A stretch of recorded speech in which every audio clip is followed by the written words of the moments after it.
चलिए, नमस्कार प्यारे दोस्त, मैं राहुल पालीवाल आप सभी का स्वागत करता हूं आपके अपने परिवार रोजगार और अंकित में। उम्मीद है आप सभी स्वस्थ मस्त और बहुत अच्छे होंगे। तो चलिए आज की क्लास को शुरू करते हैं बिना किसी देरी के साथ में। कैसे हैं आप सब, जल्दी से बता दीजिए। चलिए, बहुत ही शानदार, बहुत ही उम्दा, है ना। मैं भी बिल्कुल स्वस्थ हूँ, मस्त हूँ। कल हमने भौतिक रासायनिक परिवर्तन में भौतिक परिवर्तन पढ़ लिया था। रासायनिक परिवर्तन बाकी था, केमिकल चेंज बाकी था, और उस केमिकल चेंज को आज हम पढ़ने वाले हैं बहुत ही शानदार तरीके के साथ, बहुत ही अच्छे तरीके के साथ।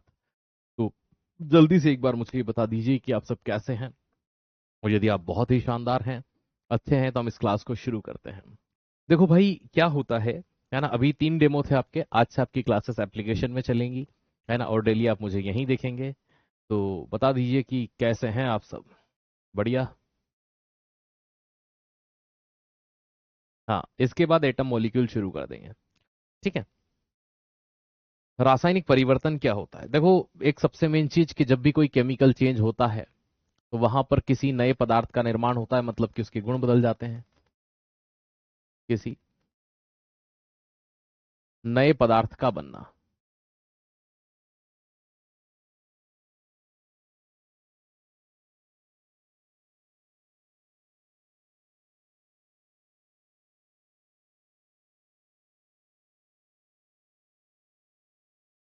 Formation of new product.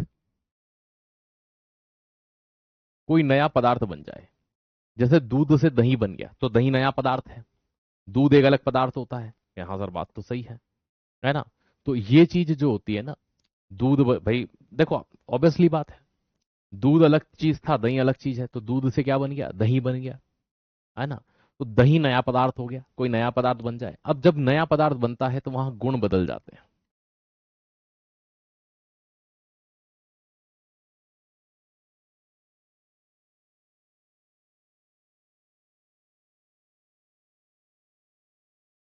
Change in property. तो गुण जो होते हैं वो गुण बदल जाते हैं वहां पर। क्या हो जाते हैं, गुण बदल जाते हैं। नमस्ते नमस्ते नमस्कार, है ना।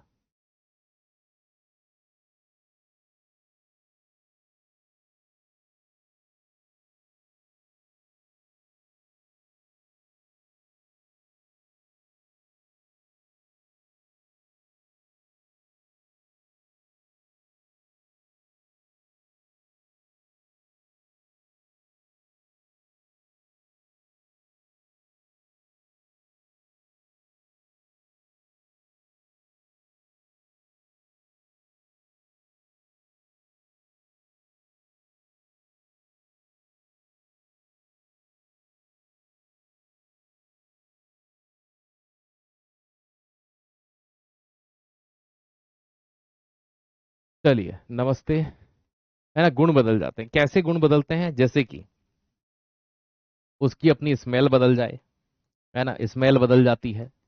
जैसे खाना का सड़ना, है ना, गंध बदले, स्मेल चेंज हो जाए। या फिर और क्या हो सकता है, स्मेल के अलावा उसका रंग बदल जाए। जैसे लोहे में जंग लगता है तब रंग भी बदलता है, तो उसका कलर चेंज हो जाए। या फिर उसका स्वाद बदल जाए, जैसे कि भोजन पक जाए या भोजन सड़ जाए तो उसका टेस्ट चेंज हो जाए। ठीक है, ये सारी चीजें देखने को मिल जाए। किसी की गंध, रंग या स्वाद, इन सब का क्या होना, बदलना,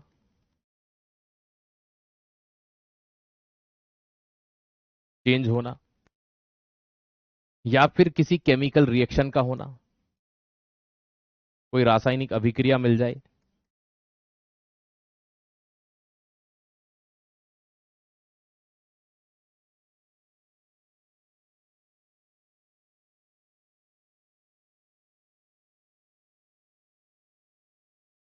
कोई केमिकल रिएक्शन फॉर्म्ड हो जाए, है ना। केमिकल रिएक्शन किसी भी प्रकार की हो, वो हमेशा एक प्रकार का कैसा चेंज होती है ना, याद रखिएगा, रासायनिक परिवर्तन। तो गुण कब बदलते हैं दोस्त, याद रखना, उसकी गंध बदले, रंग बदले, स्वाद बदले, इन चीजों में। ठीक है, और हम देखते हैं कि और क्या हो सकता है ना। किसी गैस का निकलना या गैस का बनना, एक्सक्रेशन ऑफ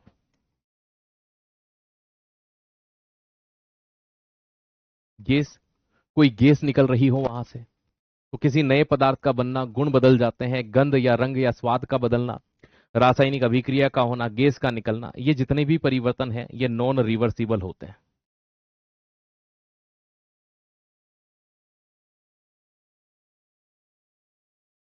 मतलब अगर दूध से दही बन गया तो दही से वापस दूध बन सकता है क्या? कि सर नहीं, तो ये अनुत्क्रमणीय परिवर्तन है।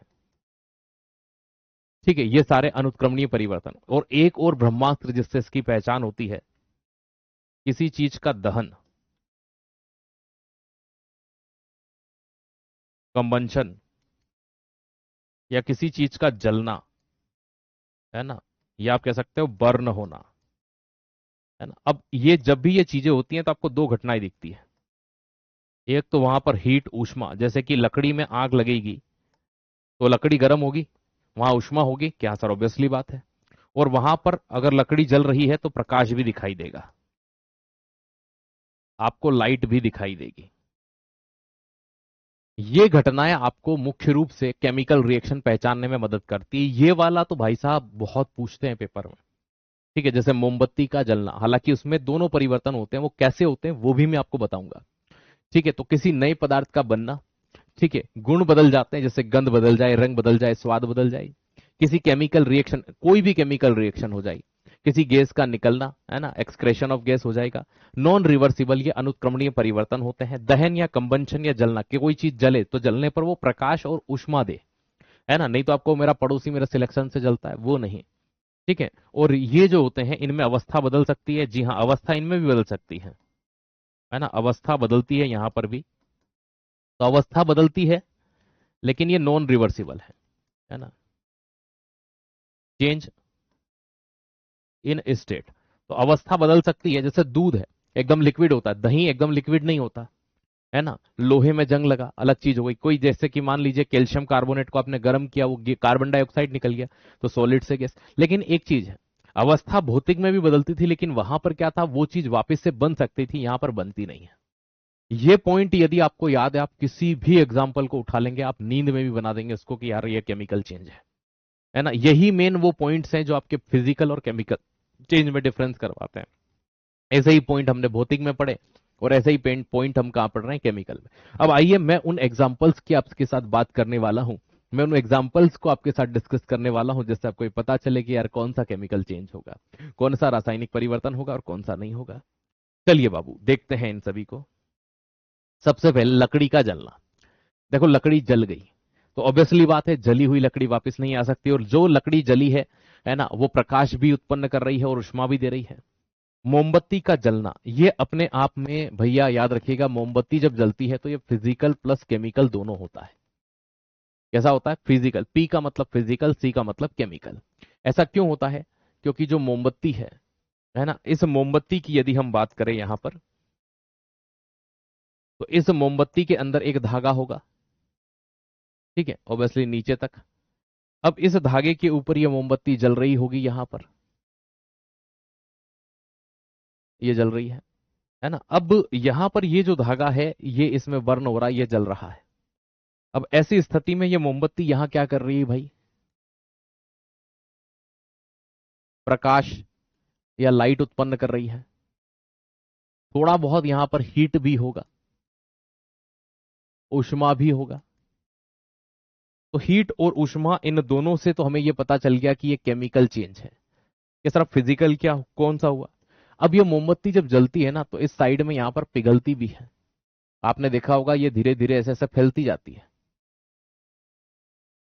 तो जलती हुई मोमबत्ती पिघलती है, तो ये यहां पर मेल्ट हो रही है ना, पिघलना। और किसी भी चीज का पिघलना कौन सा परिवर्तन होता है? फिजिकल चेंज होता है ना। तो आप ये जो पूछते हो ना सर ये क्यों हुआ, तो उसका कारण ये है कि जलती हुई मोमबत्ती पिघलती भी है, इसलिए उसे फिजिकल और केमिकल दोनों माना जाता है। लेकिन अगर प्रश्न ये कह दे कि अगर मान लीजिए मोमबत्ती जलने के साथ नहीं पिघलती है, तब वो परिवर्तन 100% कौन सा होगा? अगर इस पिघलने को इग्नोर कर दिया जाए तो मोमबत्ती जलने को हम 100% केमिकल कहेंगे, क्योंकि जलने के साथ वो पिघल रही है, इसलिए हम उसे फिजिकल भी मानते हैं, है ना। तो ये थोड़ा सा याद रख लेना, ये स्टार पॉइंट लगा देता हूं मैं इस पे। कागज का जलना, कागज जल करके खत्म हो जाएगा, कागज का जलना, कपूर का जलना, है ना, किसी चीज का जलना, कोई भी हो, पेट्रोल का जलना, डीजल का जलना, कोई भी चीज जले, वहां पर हमेशा क्या होता है, केमिकल चेंज होता है। क्या होता है, केमिकल चेंज होता है। चलिए, नमस्ते नमस्ते नमस्ते। ओके, चलिए, बहुत शानदार। पीडीएफ बेटा आपको सारी मिल जाएगी, है ना, आज सारी मिल जाएगी।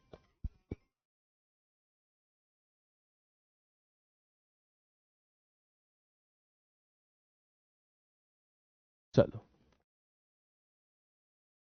ठीक है। अब देखो, कागज का जलना हो गया, लोहे में जंग लगना। अब देखो, लोहे में जंग लगना केमिकल रिएक्शन होती है कि सर कैसे, लोहा होता है, ये ऑक्सीजन और नमी, है ना, याद रखिएगा, नमी, नमी बोले तो यहां पर जलवाष्प होती है, पानी नहीं होता, है ना, वाटर वेपर होती है। देखो, बहुत सारे बच्चे कहेंगे नहीं नहीं सर पानी होता है तभी, ये तीन चीजें जब आपस में मिलती है तब लोहे के अंदर जंग लगती है। अब मैं आपको समझाता हूं, आपने कई बार ये देखा होगा, जैसे आपके घरों के आगे टीन शेड होगा, तो टीन शेड के नीचे वाले पाइप में जंग कैसे लग जाता है यार, वहां तो पानी नहीं आया।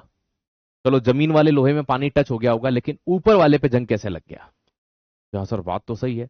तो जंग लगने के लिए पानी नहीं चाहिए, कभी भी लोहा पानी लिक्विड अवस्था वाले से रिएक्ट नहीं करता, वो रिएक्ट करता है नमी के साथ में, है ना। अब लोहे में जब जंग लगता है तो इसकी एक चीज और याद रखना, इसका वजन बढ़ेगा, है ना, क्योंकि इन सब चीजें आपस में जुड़ रही है, इंक्रीज वेट, है ना, लेकिन उस लोहे की उम्र घटती है,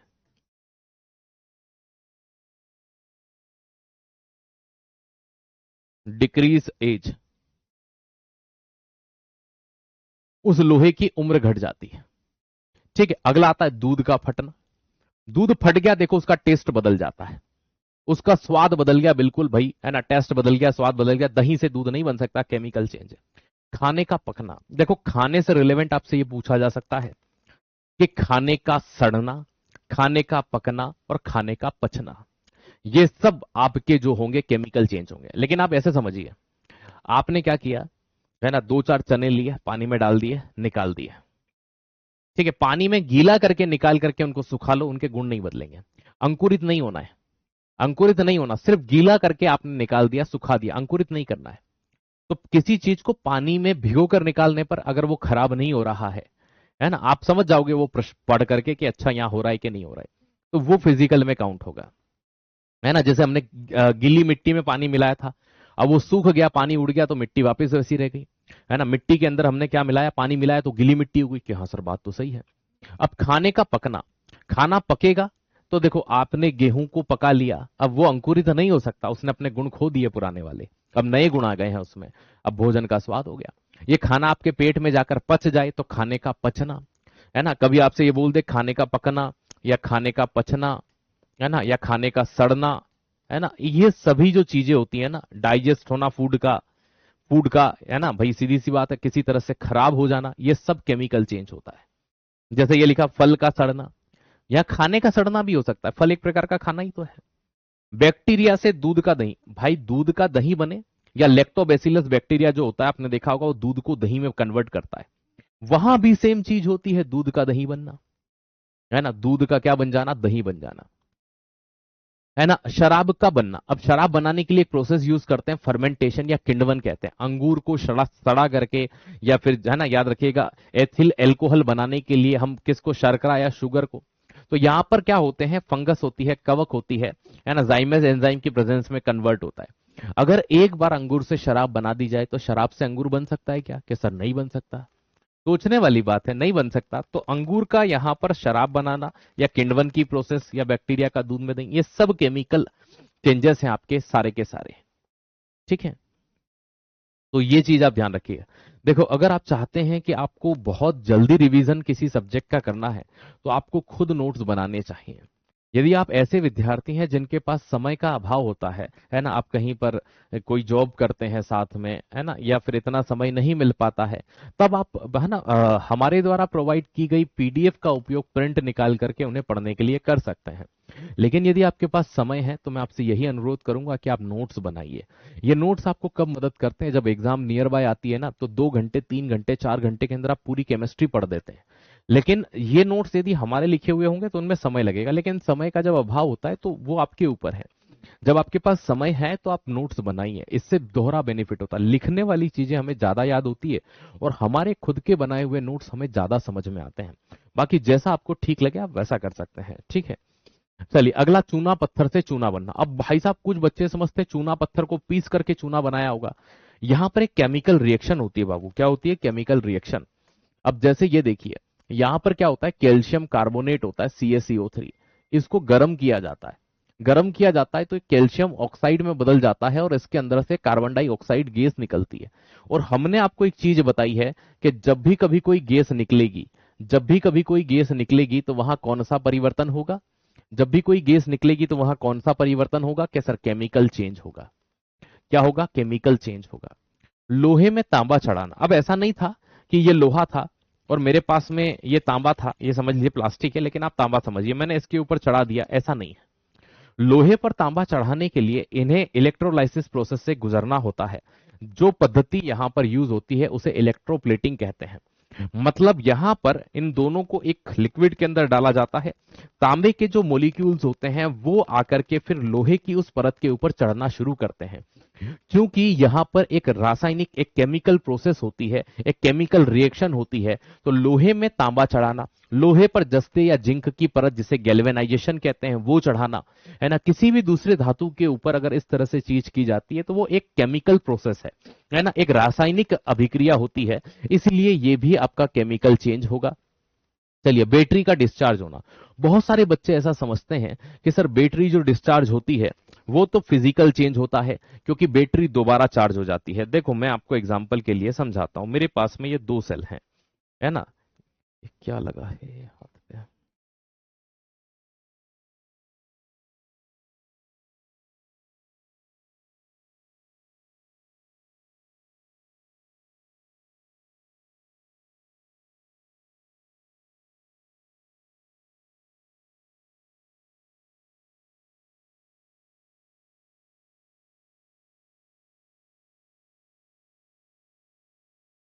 ठीक है, ये देखना, ये जो सेल है ये रिचार्जेबल सेल है। सर कैसे माने रिचार्जेबल है? ऐसा एक चार्जर आता है, ठीक है, इस चार्जर के अंदर ये सेल लग जाते हैं ऐसे। ठीक है, हालांकि ये खराब सेल है, ये सही सेल है। ये हमारे माइक में लगते हैं। ये सेल वापस से रीयूज, इन्हें द्वितीयक सेल कहा जाता है, रिचार्जेबल होते हैं। ये यूज एंड थ्रो वाले होते हैं। ये अपने जो आते हैं ना 10 रुपए 15 रुपए के, है ना, ये वो वाले होते हैं। ये थोड़े महंगे आते हैं, है ना, 1300 1400 रुपए के आसपास में 3 4 सेल आते हैं ये, है ना, 1450 रुपए की, है ना, इनकी प्राइस होती है। मतलब एक सेल लगभग लगभग आप मान लें तो 400 रुपए मानेंगे तो 4 चौक 16 हो जाता है। 350 रुपए का एक सेल आता है ये वाला, और ये वाले हमारे 10 15 रुपए में आ जाते हैं। दोनों ही सेल, भले चाहे वो रिचार्जेबल हो चाहे ये वाला सेल हो, इन दोनों सेल के अंदर जब ये सेल अपनी एनर्जी कन्वर्ट करते हैं तो ये क्या करते हैं? रासायनिक ऊर्जा को विद्युत ऊर्जा में बदलते हैं। Chemical energy convert into electric energy, है ना, तो ये रासायनिक ऊर्जा को विद्युत ऊर्जा में बदलते हैं। इस प्रोसेस को केमिकल चेंज माना जाता है। अब बच्चे कहते हैं सर ये तो वापस से रिचार्ज हो सकता है। रिचार्ज उसी उसी एनर्जी से हुआ जो इसने निकाली, कि नहीं सर दूसरी बार विद्युत देनी पड़ी, है ना, दूसरी विद्युत से चार्ज हुए। अगर आप ऐसा कहोगे कि सर इस आधार पर ये फिजिकल चेंज होना चाहिए क्योंकि ये फिर से चार्ज हो जाता है, तो अगला कागज, एक कागज को जला दिया उसको हटा दो, फिर कागज ले आओ, है ना, हर बार नया लाना पड़ रहा है। उसमें एनर्जी वापस से दूसरी वाली लग रही है, पहले वाली एनर्जी नहीं है। तो यहां अंदर एक केमिकल एनर्जी होती है जो कैथोड और एनोड के ऊपर उन आयंस को जनरेट करके उसको इलेक्ट्रिक एनर्जी के अंदर कन्वर्ट करने का काम करती है। तो प्यारी दोस्त, इसे आप ध्यान रखेंगे कि बैटरी का डिस्चार्ज होना केमिकल चेंज होता है, सिंपल सा। दही का खट्टा होना, दूध का दही बनना, खट्टा, टेस्ट की बात हो गई, ज्यादा खट्टा हो गया मतलब लैक्टिक एसिड के कारण इसकी क्या हो गई भाई, टेस्ट जो था वो बदला है ना। अंडे का उबलना, बहुत सारे लोग इसे अंडे के उबलने को क्या बोलते हैं, अंडे में कोई परिवर्तन नहीं हुआ है। अंडे का उबलना केमिकल चेंज होता है, क्यों होता है मैं आपको अंतर समझाता हूं।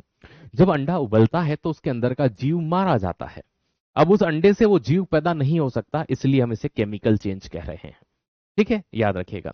बेकिंग सोडा में सिरका डालना और बुलबुले बनना, देखो जब भी बेकिंग सोडे की बात की जाती है तो बेकिंग सोडा मेटल का कार्बोनेट है, काय का कार्बोनेट है, मेटल कार्बोनेट,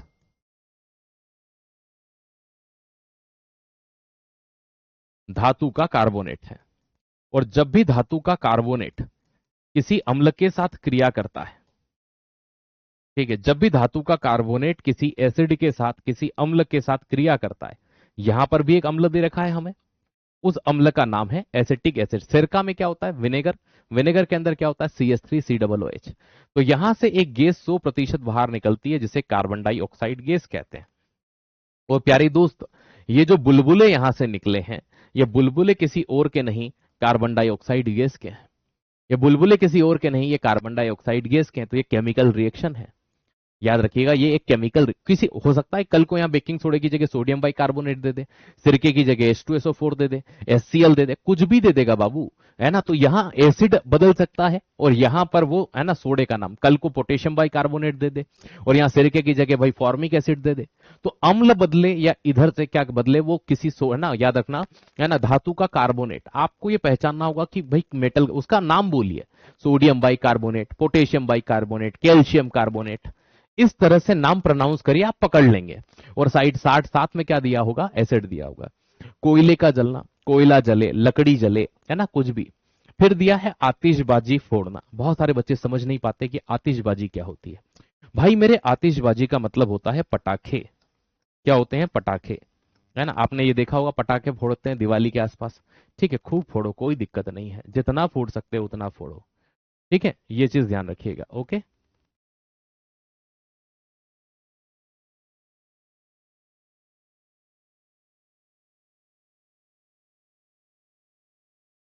ठीक है। निवास कुमार जो है, इनका मैं कोर्स डिलीट करवा रहा हूं अभद्र टिप्पणी के लिए, ठीक है। ये मेरे अधिकार क्षेत्र में है ना। तो आप बोलने से पहले अपनी शब्द सीमाओं को देखें, ठीक है। ब्लॉक नहीं होंगे बेटा, आपका कोर्स डिलीट होगा। 2 दिन पहले आपने बेच खरीदा है ना। आप बोलने से पहले इस चीज को 10 बार सोचें।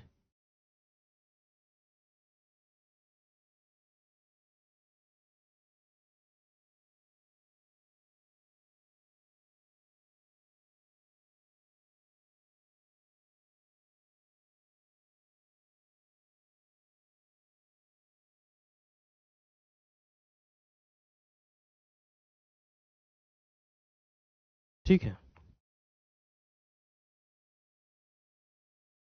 चलिए भैया, है ना। तो आपका एक शब्द आपके पूरे बेच पर भारी, दोबारा खरीदिएगा बेटा, ठीक है, आइएगा, है ना।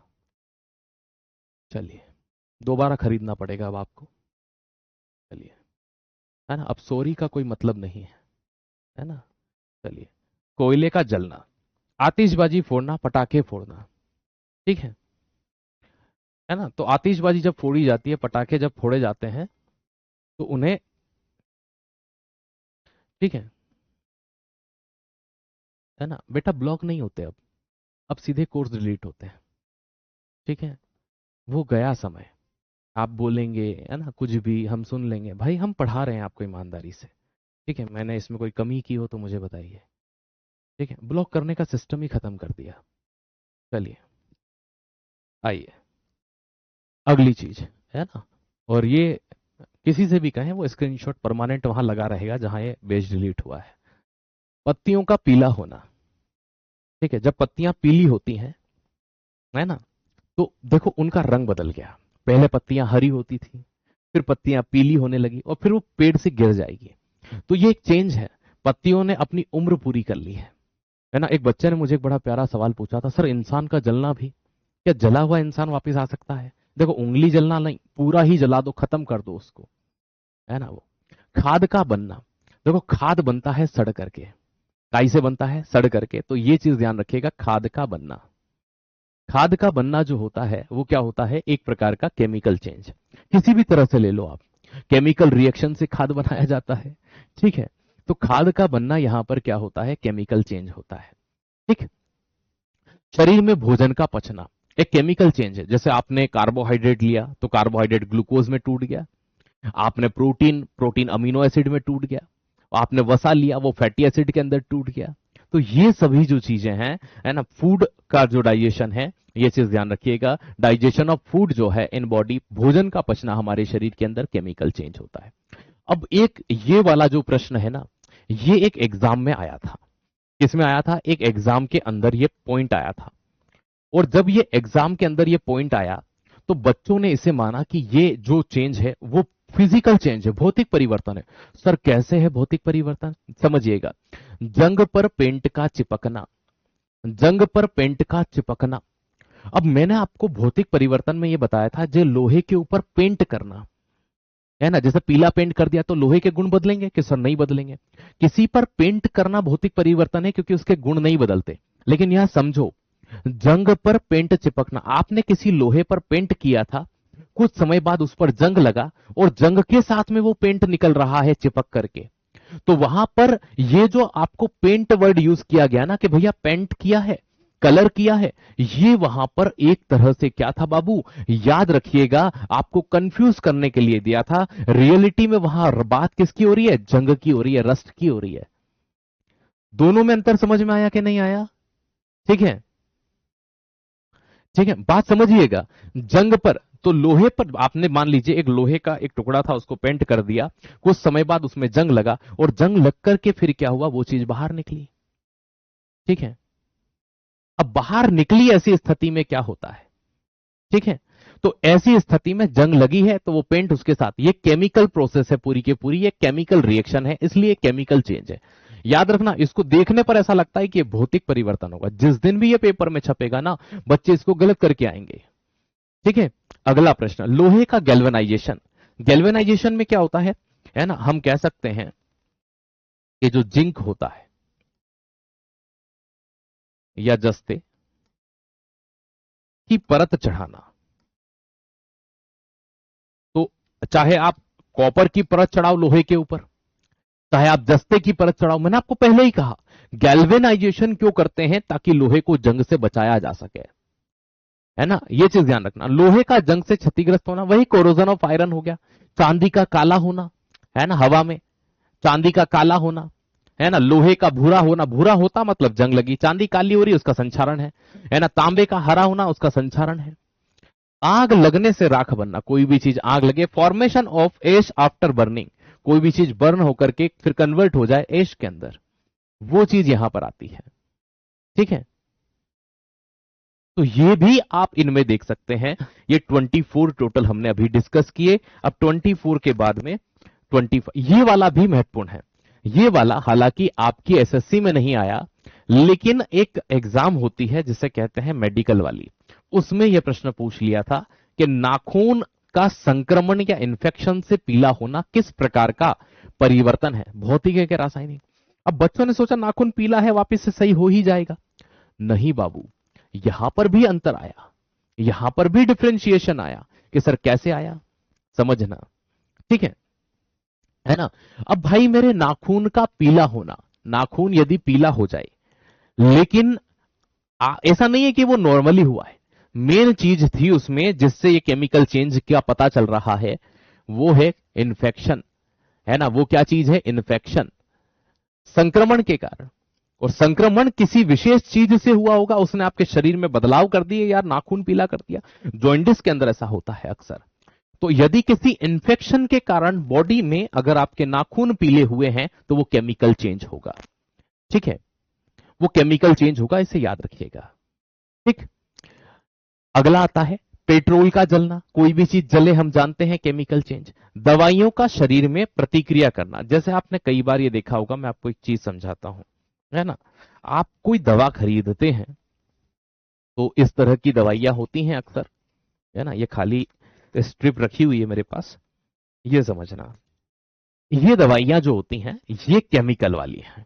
मतलब सर मतलब ये होती है आपकी एलोपैथी।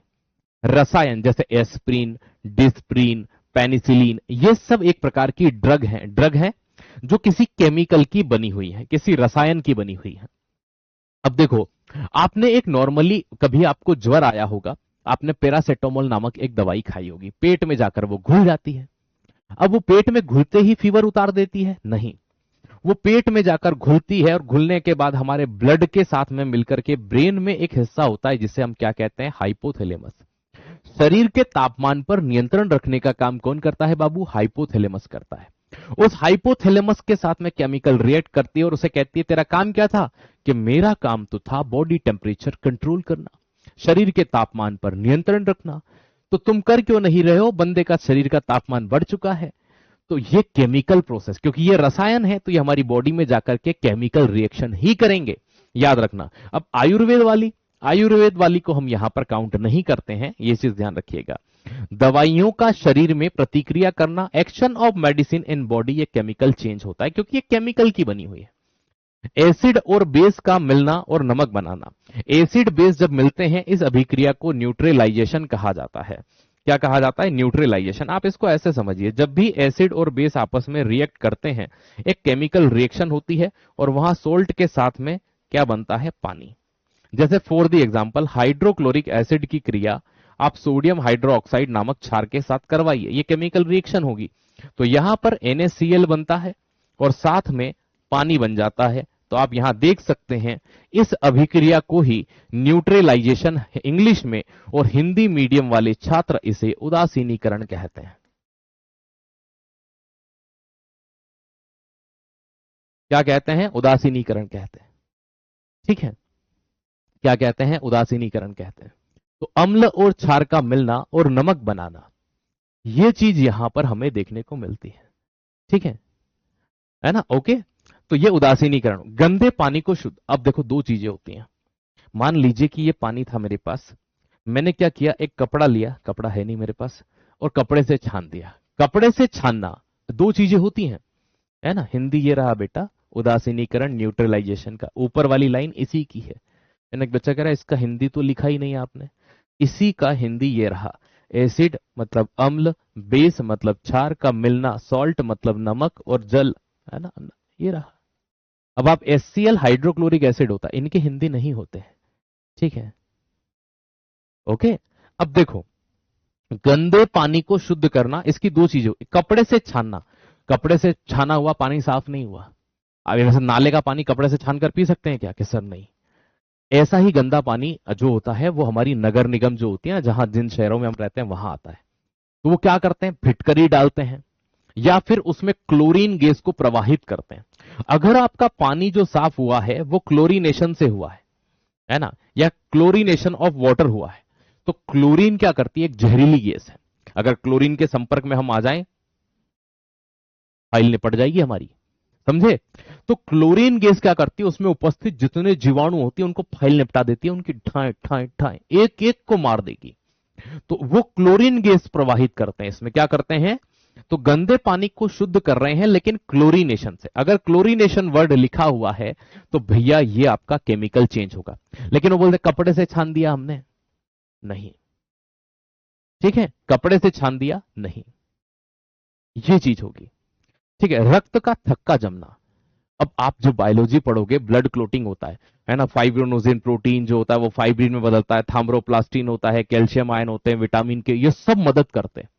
यहां एक केमिकल प्रोसेस घटित होती है जिसके कारण आपका रक्त का खून बहता है, और खून बहने के बाद जो खून बहना बंद होता है उस घटना को ब्लड क्लोटिंग या रक्त का थक्का कहते हैं। तो रक्त का थक्का बनना एक बायोलॉजिकल प्रोसेस है, लेकिन ये एक रासायनिक परिवर्तन होता है। तो ब्लड क्लोटिंग होना। आपको इन 30 में से किसमें डाउट है? जिसमें आपको डाउट है आप मुझसे पूछ सकते हैं, है ना। मैं देखो, मैं चाहता तो मैं आज दूध का दही बनना, लोहे में जंग लगना, मैं 3-4 एग्जाम्पल से बाहर ले जा सकता था, लेकिन मैं 30 एग्जाम्पल लाया हूं। इनमें से कई ऐसे एग्जाम्पल होंगे, मैं यकीनन कह सकता हूं कम से कम 5 से 10 ऐसे होंगे जो आपने आज से पहले कभी नहीं देखे होंगे। ठीक है, जो बच्चे कह रहे हैं सर हिंदी में इंग्लिश में, बेटा हमारे पास दोनों तरह के विद्यार्थी हैं। कुछ ऐसे भी हैं जिन्हें हिंदी ही नहीं आती है है ना, कोई वेस्ट बंगाल से क्लास देख रहा होगा, कोई साउथ इंडिया से, तो इंग्लिश भी हमारे लिए जरूरी है, हिंदी भी है। मैं दोनों भाषाओं में चीजें लेकर के आता हूं, मैं हिंदी में भी बोलूंगा, मैं इंग्लिश में भी बोलूंगा। ठीक है। एक बच्चे को, किसी को 20 में डाउट, देखो सारे ही नाम मत ले लेना, दोबारा पढ़ना पड़ जाएगा। 20 वाले में डाउट था, शरीर में भोजन पचना। बेटा भोजन पचेगा, मुझे एक बात बताओ, आपने भोजन खाया, वो भोजन पच गया, है ना, उस पचे हुए भोजन से वापस, जैसे आपने रोटी खाई, वो भोजन पच गया पेट में, उस पचे हुए भोजन से वापस रोटी बना सकते हो? सर नहीं बन सकती है, बस केमिकल चेंज है यार। ठीक है। चलिए 25 नंबर में क्या है, नाखून। अरे भाई बीमारी में, अगर किसी बीमारी के कारण, संक्रमण का मतलब होता है इन्फेक्शन, बीमारी के कारण नाखून पीले हों तो, है ना, ये चीज ध्यान रखिए। जैसे किसी को जॉइंटिस अर्थात पीलिया अर्थात पांडु रोग, उसमें नाखून पीले होते हैं, वो बीमारी के कारण हुए हैं। आपके शरीर में ऐसी कोई प्रोसेस नहीं है कि नाखून पीले करे, है ना। तो ये चीज होती है, यूरिन में नहीं होता, यूरिन तो कम ज्यादा होता रहता है। ठीक है। चलिए, हवा में चल रहे हैं भाई, कमेंट समझ में ही नहीं आ रहा, किसको रिपीट करूं। गंदा पानी हो गया, ये हो गया। कोई 11 नंबर बोल रहा है, 11, लोहे में तांबा चढ़ाना। अरे भैया लोहे के ऊपर कोटिंग की जाती है, लोहे के ऊपर क्या करते हैं, कोटिंग। जैसे ये लोहा है ना, अब आप कहोगे सर ये लोहा तो नहीं है, इसके ऊपर जस्ते की कोटिंग है। अगर हम इसको घिसेंगे, इसको निकालेंगे तो नीचे से लोहा निकलेगा। ये जिंक की कोटिंग कर रखी है इस पर, जस्ते की परत चढ़ाना। कि सर मतलब नहीं समझे, जैसे आप ये समझो, आपके नाखून के ऊपर आपने कलर कर दिया, तो क्या नाखून बदल गया? कि सर नहीं। समझे? तो ये चीज होती है, ये लोहे के ऊपर क्या करते हैं, एक रासायनिक, एक केमिकल पूरी प्रक्रिया होती है जिससे तांबा या जस्ता चढ़ाया जाता है। ओके। चलिए अब ये कंप्लीट है हमारा, है ना। तो मैंने 30 एग्जाम्पल दिए हैं। क्या आप मुझे, आप कमेंट में ये बताइए, क्या आपने पहली बार, इनमें से कितने एग्जाम्पल पहली बार देखे हैं, कि जो हमने आज से पहले कभी नहीं देखे थे? 30 में से केमिकल चेंज में आपने कितने, अब आप खुद सोचिए कि मैंने 30 आपको भौतिक पढ़ाए, 30 मैंने आपको रासायनिक पढ़ाए, क्या इससे बाहर कुछ आ सकता है पेपर में? भौतिक रासायनिक परिवर्तन से पेपर में प्रश्न आते हैं, लेकिन क्या यहां से, है ना, अब 60 एग्जाम्पल पढ़ लिए हमने, इससे बाहर कभी पॉसिबल है? कि सर नहीं है। 60 एग्जाम्पल बहुत होते हैं, नॉर्मली हम 4-5 पढ़ के आगे बढ़ जाते हैं बाबू, लेकिन ये बहुत होते हैं। ठीक है। तो ऐसे कितने हैं जो आपने पहली बार पढ़े हैं? इन 30 में से 2 हैं, 3 हैं, 4 हैं, 7 हैं, 8 हैं, 10 हैं? एक बच्चा कह रहा है 2-4 छोड़ के सभी। 15 पहली बार पढ़े हैं, 20 पहली बार पढ़े हैं, 21 पहली बार। इसीलिए थोड़ा सा आपको ऐसा लग रहा है कि ये हमें, आप इनको 2-4 बार पढ़ लीजिएगा, ये आपको बहुत अच्छे से याद हो जाएंगे। चलिए भाई,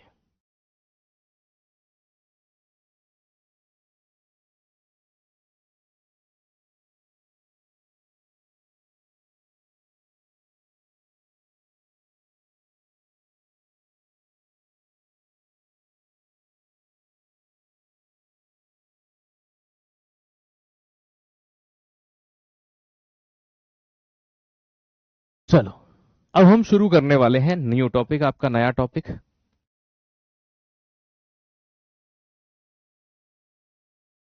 और वो क्या है, आज की हेडिंग आपकी, एटम एंड मॉलिक्यूल।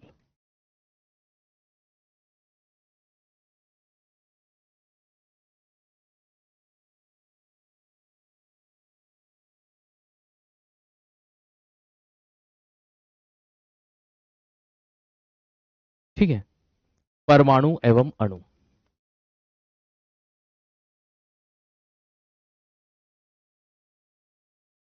जंग पर पेंट भाई, जंग पर पेंट नहीं किया है, समझो। आपने आपने घरों पर, अपने दरवाजों पर कभी पेंट किया है? क्या सर किया है। जंग लगने पर जंग के साथ में पेंट निकलता है? क्या सर निकलता है। वो है, वो जंग लगना ही पूछ रहा है उसमें, पेंट नहीं पूछ रहा है। किसी पर पेंट करना, अगर ये लाइन लिखी हो तो वो भौतिक परिवर्तन है। पेंट करना भौतिक परिवर्तन है, लेकिन जंग लग रहा है, पेंट पहले से ही था, जंग लगने के पर पेंट भी साथ में निकलता है जंग के। ऐसा थोड़ी होता है पेंट का नहीं हम नहीं जाएंगे, है ना, हम तो इसके ऊपर पहले से थे, तुमको लगना है तो तुम लग के खत्म हो जाओ। ऐसा नहीं होता है बाबू। ठीक है। चलो आओ, एटम एंड मॉलिक्यूल की बात करते हैं। सबसे पहले एटम की बात करेंगे,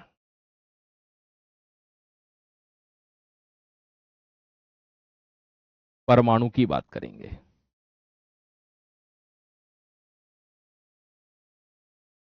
देखो भाई, इस दुनिया के अंदर पहली बार यह माना गया कि सबसे छोटा कण कौन सा होता है। तो परमाणु जो होता है ना, एटम, ये परमाणु शब्द या ये जो वर्ड है ये किसने दिया? तो एटम वर्ड किसने दिया? डेमोक्रिट्स द्वारा दिया गया।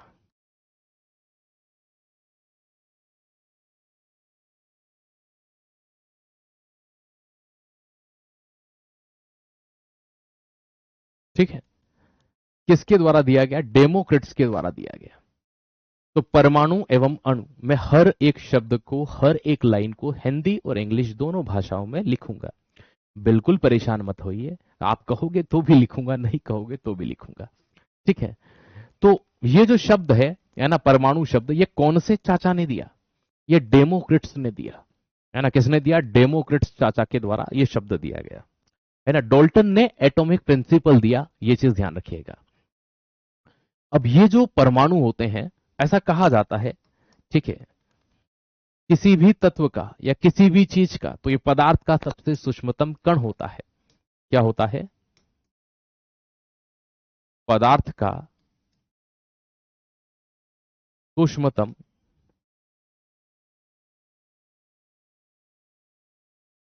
कण होता है,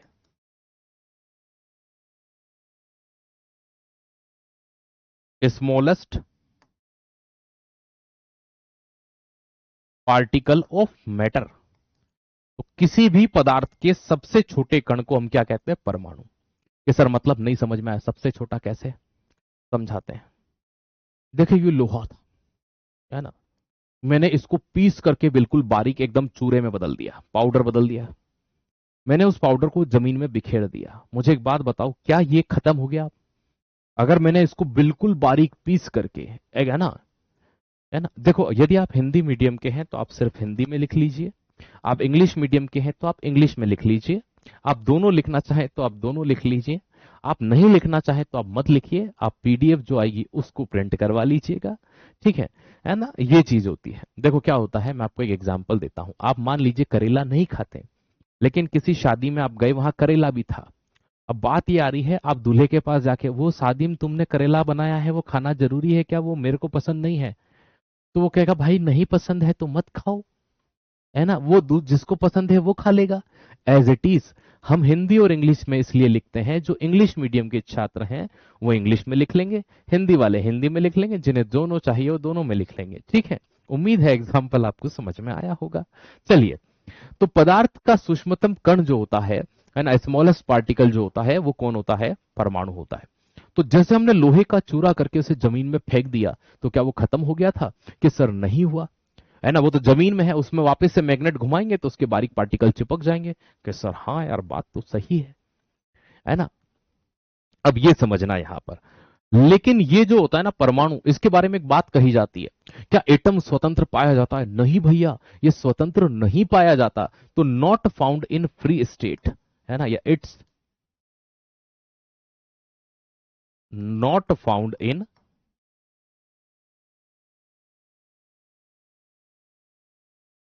फ्री स्टेट। तो भैया यह स्वतंत्र नहीं पाया जाता। मतलब सर, जैसे कि अगर आप इस लोहे के टुकड़ा करना शुरू करें, तो इस टुकड़े को आप ऐसे छोटे से छोटे टुकड़े में बदल सकते हो जो अणु कहलाएगा, मॉलिक्यूल कहलाएगा, लेकिन आप इसे परमाणु में खुद नहीं तोड़ पाओगे। हाँ, अणु परमाणु से बनाओ, इन दोनों में सबसे छोटा परमाणु होता है।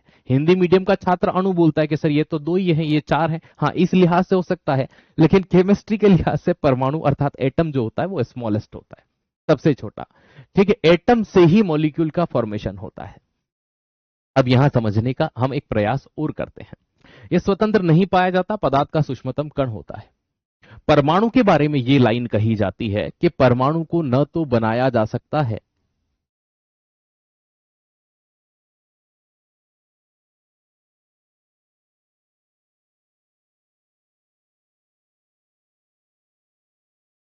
बनाया जा सकता है,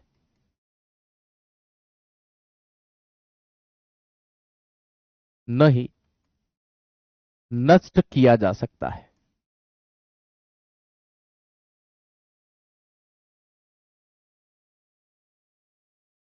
atom neither be create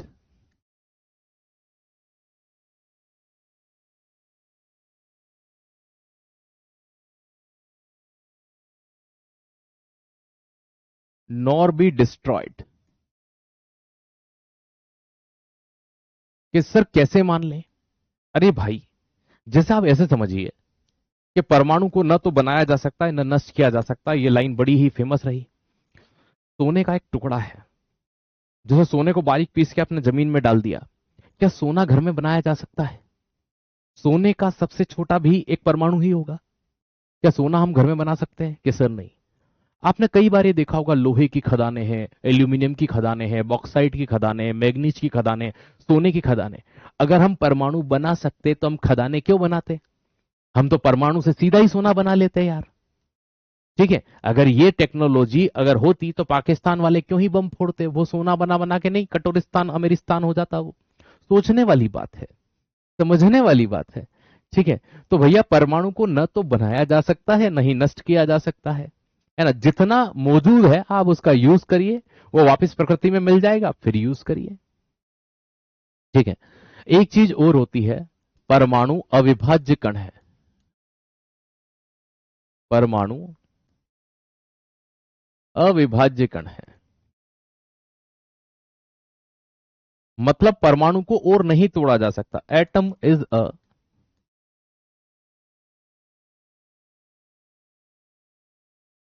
indivisible